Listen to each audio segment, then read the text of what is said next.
Malar's kitchen பார்க்கும் உங்கள் அனைவருக்கும் என்னுடைய அன்பான வணக்கம். இன்றைக்கி நல்ல ஹெல்தியான ரெசிபி மூங் டால் ஃப்ரை எப்படி செய்யலாம் அப்படின்னு தான் போய் பார்க்க போகிறோம். ஸோ வாங்க இந்த வீடியோவில் போய் மூங் டால் ஃப்ரை எப்படி செய்யுதுன்னு போய் பார்க்கலாம். இது செய்கிறதுக்கு நான் இன்றைக்கி மெஷர்மெண்ட் கப்பில் 1 கப் அளவுக்கு பாசிப்பருப்பு எடுத்திருக்கேன். இதை முதல்ல பவுலில் சேர்த்துட்டு தண்ணி ஊற்றி நல்லா வாஷ் பண்ணிடலாம். வாஷ் பண்ணி தண்ணியை கீழே ஊற்றிட்டு அதுக்கப்புறமா இதை ஊற வைக்கிறதுக்கு நான் தண்ணி சேர்க்குறேன். 2 மணி நேரம் பாசிப்பருப்பு நல்லா ஊறட்டும்.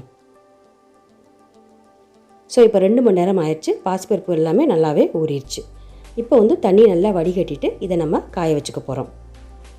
ஒயிட் காட்டன் கிளாத் எடுத்திருக்கேன். இதில் நம்ம ஊற வச்சுருக்க பாசிப்பருப்பு எல்லாமே தண்ணி நல்லா வடிகட்டிட்டு சேர்த்துடலாம். நல்லா பரவலாக சேர்த்துக்கலாம். அப்போ தான் சீக்கிரம் காயும். கொஞ்சம் கூட தண்ணி இல்லாமல் நல்லா ட்ரையாக காயணும். பாருங்கள், இப்போ 1 ஹவர் ஆயிடுச்சு. நல்லா ட்ரையாக பாசிப்பருப்பு எல்லாமே காஞ்சிருச்சு. இந்த அளவுக்கு இருக்கணும். அப்போ தான் நம்ம எண்ணெயில் போட்டு சேர்க்கும்போது எண்ணெய் அதிகமாக இழுக்காது. ஸோ இப்போ பாசிப்பருப்பு எல்லாமே ரெடியாக இருக்குது. இது இருக்கட்டும். அதுக்கப்புறமா கடாயில் இதை பொரிக்கிறதுக்கு தேவையான அளவு எண்ணெய் வச்சுருக்கேன். எண்ணெய் இப்போ நல்லா சூடாகிருக்கு.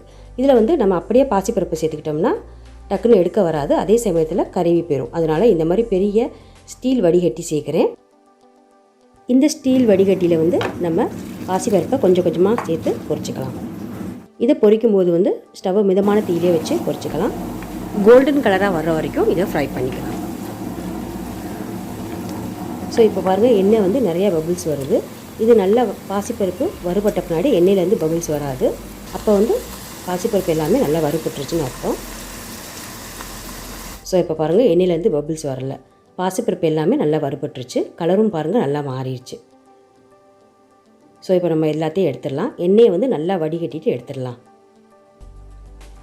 இப்போ வறுத்த பாசிப்பருப்பு எல்லாத்தையுமே ஒரு டிஷ்யூ பேப்பரில் சேர்த்துடலாம்.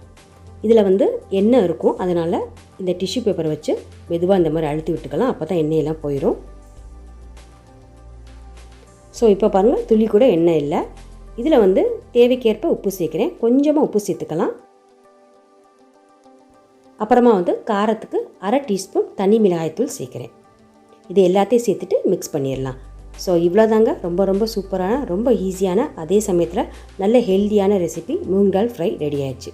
நீங்களும் இதை வீட்டில் ட்ரை பண்ணி பார்த்துட்டு எப்படி இருந்துச்சுன்னு கமெண்ட்ஸை சொல்லுங்கள். வீடியோ பிடிச்சிருந்துச்சுன்னா லைக் பண்ணுங்கள், ஷேர் பண்ணுங்கள். மலர்ஸ் கிச்சனுக்கு சப்ஸ்கிரைப் பண்ண மறந்துடாதீங்க.